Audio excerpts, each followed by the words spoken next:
Hello, everyone. Welcome to this virtual Jedi gathering. My name is Setanaoko Oceana, and if you don't know who I am yet, I've been in the community for a very long time, since 2002, April 14th, 2002 to be exact. The only reason I remember the date is because I was asked to research that for an assignment one time when I was at a random Jedi order. And so I've been around to various Jedi orders, but now I am the director of education at International Jedi Federation. I am also the author of a few Jedi workbooks that are centered around um, teaching the tenets within the Jedi Compass, a document by the Jedi community. We'll talk a little bit more about that. So, to give a little bit more background, yes, I have been in the community since April 2002. I started at Force Academy, where I'm actually also the head of the light aspect education. And I moved around the community after I got back from a deployment to Kirkuk, Iraq in late 2007. During that time, I went around and I trained at a variety of different orders, helped some orders build communication with one another, and tried to help Jedi grow wherever I could.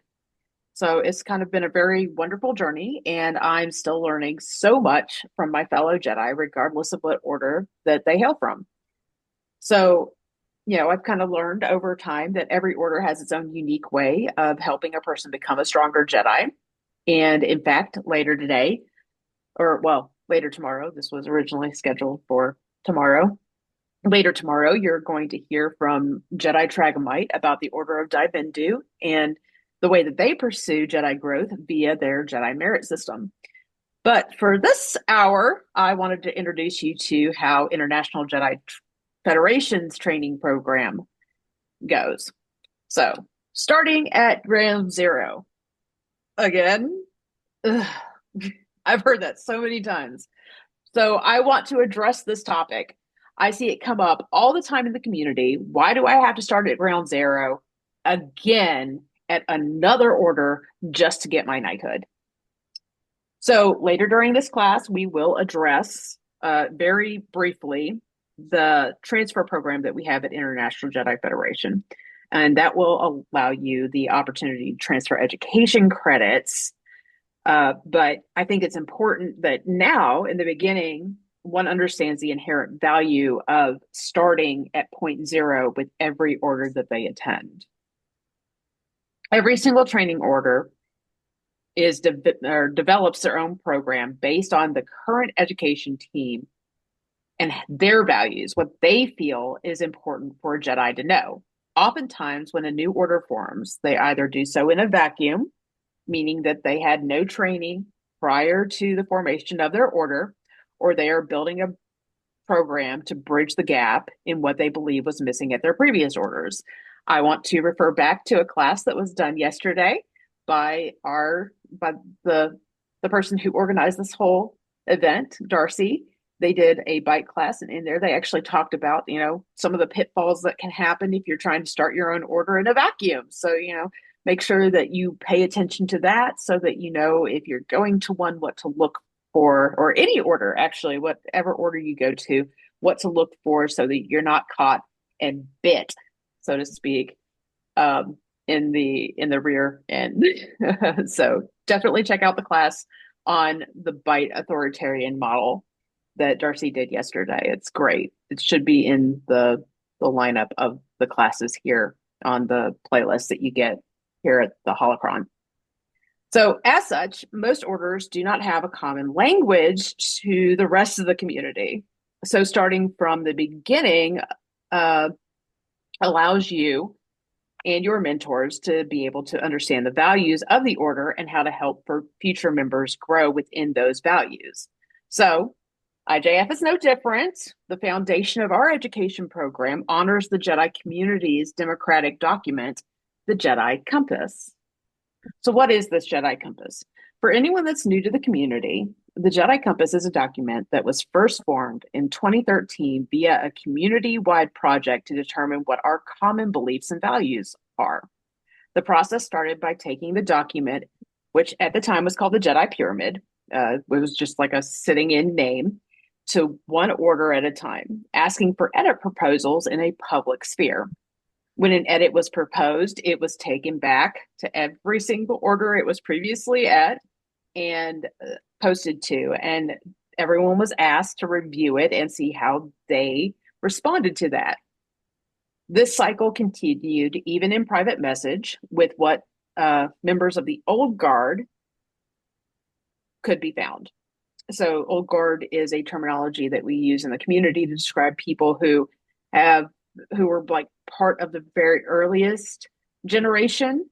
We haven't really discussed, what it's going to look like. Like, do you always become part of the old guard after so many years, or is it going to be generational? We're not really sure, but that just kind of gives you an idea. Is most of the people who are old guard are not around anymore, but we did value their opinion. So this document was taken to them to see, hey, does it have continuity with what you were teaching when you were part of the community? And then that again was taken to every single order that was currently going on and asked, hey, do you feel like this edit works? So after tireless efforts, there was finally a document that could truly be called written by the Jedi community. Later, a book by the same name would be completed in 2015 to expand on how people incorporate the Jedi Compass tenets into their own lives or understood them through their own lenses. That book was intended to be a complement to an earlier work produced by Adam Yao called The Great Jedi Holocron, which was compiled in 2005. And what that did was it showed what people believe the path. It has different paths in there, light, dark, and shadow. But for our intents, the light area of that was supposed to be complemented by the Jedi Compass. There was nothing that complemented the dark and the shadow later. So they didn't really make it, so to speak. So, it's a testimony to us people in the Jedi community that our philosophy has withstood such a great length of time. The Jedi Compass was always intended to be a living document. So the next edit date was set to be 10 years after its first foundation. That got moved up a year to 2022. So in 2022, the document was put up for a vote. The first vote was posted to Google Forms and then given out to the entire community in order to allow people to determine which tenants they felt should stay and which ones should be completely cut. They were also given an opportunity to propose an entirely new edit for people to vote on. For any of the tenants that had more than 3 edit proposals, a small team of leaders from around the community, at the time called the Jedi Summit, voted on the top 3 edits in each tenant, and those were posted to the community once more to vote on against the original write-up.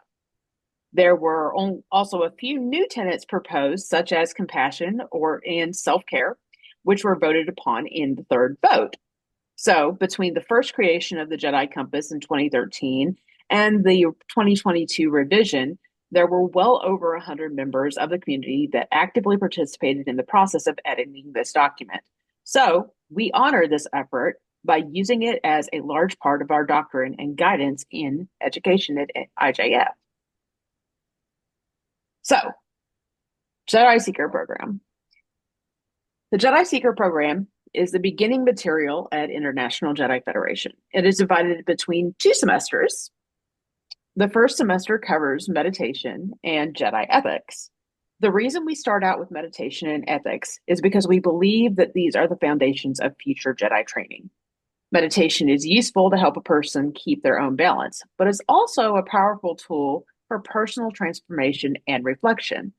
These properties of meditation are needed as one gets into studying themselves and how they navigate the world around them as Jedi. While most people coming into the community have at least some experience with meditation, it's oftentimes with 1 or 2 meditation types. Our program aims to teach people about different meditation types and get one thinking about how they engage with the meditations in general. Ethics are important because when you start working with the Force, it's necessary to do so the way a Jedi would. For us, Jedi is not about using the Force, it's about conducting ourselves in a way that flows in harmony with the Force so that we can best interact with it as a mutual ally. Semester two, we dive into Jedi virtues and the Force. During the semester, you get to learn about the value of one's character and about the various ways people view the Force and how it can influence their worldview. We don't believe in telling people how to view the Force, but we do want people to think about their own views of the Force and how that influences their lives and the lives of the people they interact with daily. So now let's get into apprenticeship. After semester one and two, official members of the order can apply for an apprenticeship. The apprenticeship covers the areas of the Jedi Compass that are specific to you. These should be done with someone you can trust to help you learn more about yourself and encourage you to fulfill personal goals. So, our goal is to help an individual Jedi incorporate the path into their hero's journey, and that requires more one on one work. That said, mentors are allowed to add onto the program given their own values, which honors the theory I spoke of back in the on the ground zero slide that sometimes people feel there is more to the path than just what is considered the basics outlined in the Jedi Compass. So when a student goes into an interview, it's prudent for them to ask what those mentor specific areas are. Once a student completes their apprenticeship, they can begin the process to take knighthood trials. So getting a little bit more into this, since I didn't really read what was on my slide, the areas that are specific to you are self-awareness. Like I could give you a bunch of different self-awareness questions that you can go through and maybe you'll gain some information about yourself, but it's not really one-on-one. You don't get to learn things like, oh, well, maybe the reason that I interact with people the way I interact with people is because I have some problems with, I don't know, anger in general, which would be an overcome area. I get angry very easily. Well, let's explore why you get angry very easily. So that's why overcome becomes a part of this process that is specific to you. And then the Jedi arts, which are scholarly art, spiritual art, physical art, and I always get the last one. Defense art. Defense art. Sorry, I always forget that last one. It's usually a different one. I'll remember defense art sometimes and whatever. But either way, so those are the four arts. Well, those things are also going to be specific to you. One person might want to become a cybersecurity specialist. Another person might want to go into negotiation. And yet another person might want to start a safety commission at their railroad company that they're part of. Well, what those Jedi arts look like to each person is going to be different. So that is another thing that has to be individualized to you. You can't just give a blanket, this is what this is. We can teach some theory on it, but it's not really working with you to really come into yourself as a Jedi Knight. So all of that gets addressed in apprenticeship. So getting through the Seeker program, there are two different ways for a person to get through the training program. The first is by going through the solo program online. So if you go to JediFederation.org and you click on, it says Jedi Education Program, the menu will come down. You can hit the Seeker program and you will have a page that shows you where you need to go and you can do all of these different assignments. And it goes meditation and then ethics, the Force, and the values. So you do those in order of how they're on. So then it goes like a Z when you're doing the education. And then you post your answers up on the forum or on our Discord. We actually have a Discord forum area where you can do your training there and post everything on there. So if you want a little bit more on like me to walk you through that, I can walk you through that, or you can reach out to somebody else that's in our council area that could teach you, this is how you put it on the forum, or this is how you can post it to Discord. And we can go over that a little bit more, but that's in basic, that's how the solo program works. So much like other programs in the community, it is a static program you can access directly on the website and post your assignments to the forum or Discord. Sorry, I'm reading from a script. It's what I do. I sound a lot better when I read from a script. So the other way is only available for official members. And actually, I have a few people that have a couple of people in here right now that have been part of that. And it's a video program. We are actually the only order that has taken our initiate program and turned it into a live video session. We started our semester one in August of this past year. So we're going to be jumping into semester two for the first time coming forward. So I will give them an opportunity to talk a little bit about like what they want to say or experience. Like, hey, this video. I'll give them an opportunity. They might not want to speak. That's on them. But I'm going to stop rambling. So, anyways, that is available only to official members, people who have actually have signed up and said, yes, I want to follow this. And that is mostly there because we want to know who we really are serious about coming and who we need to go to and say, hey, listen, I know you attended last time. Are you going to come today? If not, this is how you can go through and do this. And it also protects it protects their identities when we post the videos for only internal members that are there. So that's a whole thing. So if you want more information about that, you can talk with me later also, so I can help you figure it all out. So before I go over and I ask my friends about how they feel about it, I'm going to talk really quick about the transfer program / accreditation. So, or actually, I guess accreditation and / the transfer program. So I did mention that I was going to talk about the transfer program, but first let's talk about accreditation. So at the moment, there is only one order that has accreditation, and they follow the makeup of the training program we have at International Jedi Federation. They actually work with the Jedi Compass. They follow a strict rubric. Hey, you have to hit these topics so many times. How you do that is up to you as long as you hit them and we can see that you hit them. So that's something that an order that wants to build an accredited program would work with the education department on to make that happen. But so, if you're interested in your organization becoming accredited with us, definitely hit me up on that too. So the only other location that has it, I mentioned that I'm also the head of education in another order. So it shouldn't surprise you that Force Academy is the other order with that accreditation. There are other orders which have talked about getting accredited, and we're working towards that, but they aren't there yet. So we're looking forward to the day that becomes a reality, because we would like to be able to say that our education completely transfers over for people, and then they can just start up on the knighthood training program, or the knighthood road to knighthood. But we're not there yet. Hopefully,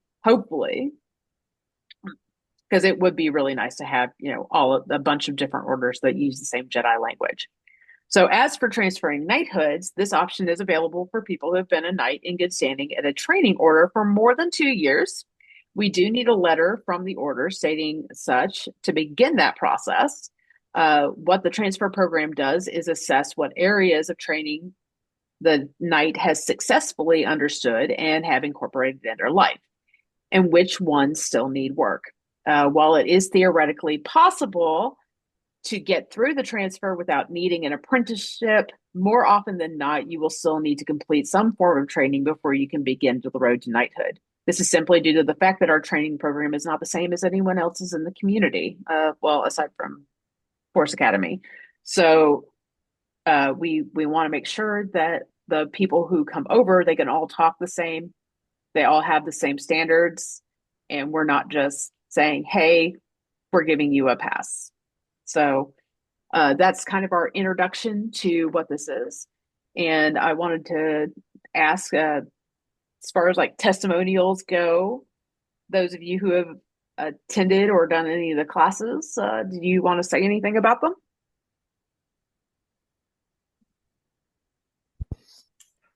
I thought they were quite fun. I do like the fact that they were live because it's one thing doing like your own self study.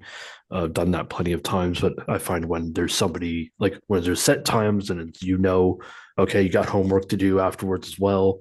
It just really pushes you to actually do the training that everybody says they're gonna do. And it's like it actually it's very helpful to actually be able to sit down to be like, okay, we're meeting at this time.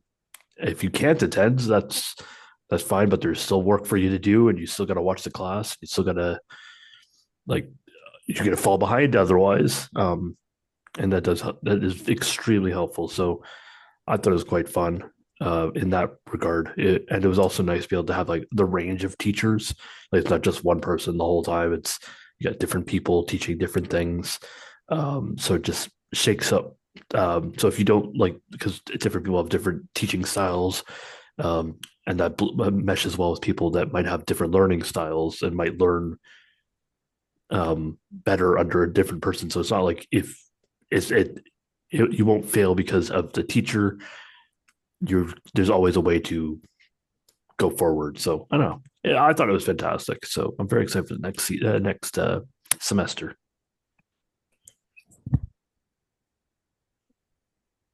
I'll completely second everything that Darcy said. I mean, the all the classes that I did were fun. The instructors were very knowledgeable. They knew their stuff, and I got something out of every class. I mean, just getting, like the basics of the meditation. I had previous, experience with meditation before, but not a lot. And this totally, just got me going on an actual regimen of meditation that I now do daily. And just I've started finding out stuff about myself, and it was just a great experience. And I love the fact that it's not just something you go at your own pace. You can also do the videos, which kind of keeps me, give keeps giving me that kick in the butt to keep going. So yeah, I I loved it. The first semester I got to play a little catch up, but come heck or high water, I will be there for the second semester. Awesome.